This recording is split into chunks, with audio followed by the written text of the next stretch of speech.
국민의힘에서는 민주당이 이재명 로펌 역할을 하냐라고 비판했습니다. 국민의힘의 비판 들어보시죠.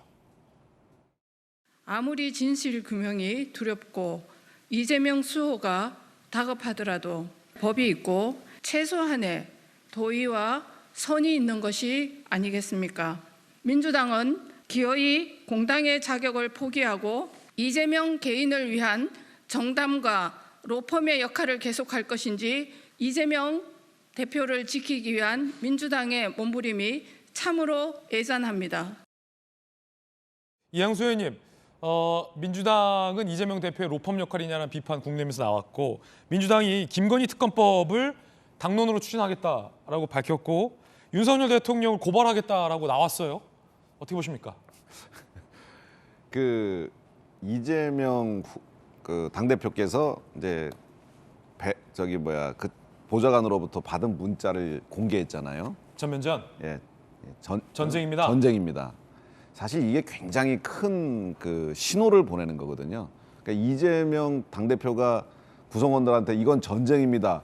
본인 사건 갖고 본인이 얘기하기 좀 뭐예요.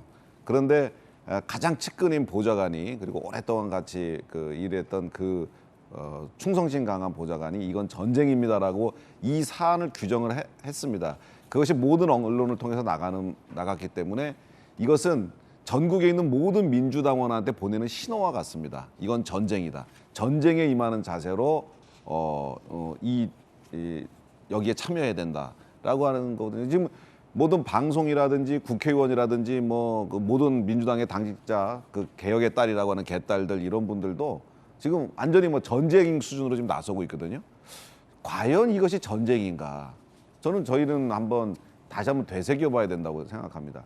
대통령을 고발하고 영부인을 특검법을 세우고 저는 또 왜 고발합니까? 대통령 고발하시는데 저까지 곁다리로 고발하셨더라고요. 이양수 의원도 고발했습니까? 저 대변인이니까 제 예. 논평을 가지고 고발을 했는데 사실 우리 서로 양당 간에 서로 할 말을 하지 않습니까? 대변인들이.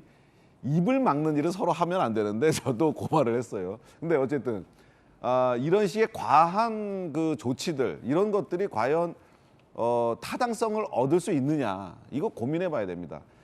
지금 대통령을 허위사실 유포로 고발했는데 대통령은 사실 이게 허위사실이 정말 명백하다 하더라도 5년 동안은 임기 끝나야지만 소추가 가능하지 지금은 되지도 않아요. 임기 중엔 기소가 안 된다, 대통령은. 그러니까 전형적인 정치적 행위라는 거죠. 김건희 영부인께 지금 특검법을 지금 민주당이 지금 추진하고 있잖아요. 예. 이제 대선 전에 윤석열 검찰총장이 절대 권력인 문재인 정권에 저항했을 때 2년 동안 검찰에서 탈탈 털었습니다. 문재인 정부 검찰에서. 그런데 아무것도 안 나온 거를 이제 와서 다시 특검으로 가겠다 하는 거. 이것은 이재명 대표에 대한 검찰의 소환 조사에 대한 맞불 성격이거든요.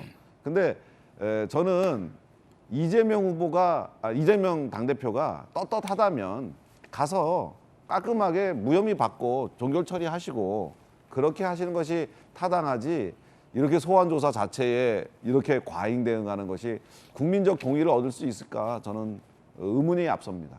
민주당이 윤석열 대통령과 김건희 여사를 고발하자 대통령실은 어떤 입장을 냈을까요?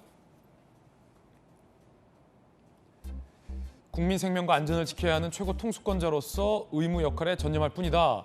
야당 탄압 프레임은 형평성 걸고 넘어지려는 의도다. 대응할 필요 없다. 무대응. 대통령실에서는 무대응 기조를 밝혔습니다.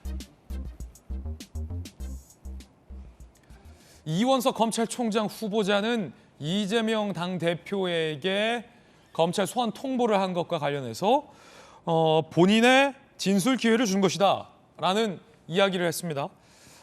그런데 총장 청문회에서 역시나 민주당 최강욱 의원의 청문회 참석이 과연 적절하냐 부적절하냐라는 문제가 또 한 번 더 불거졌습니다. 두 번째 이야기 시작합니다.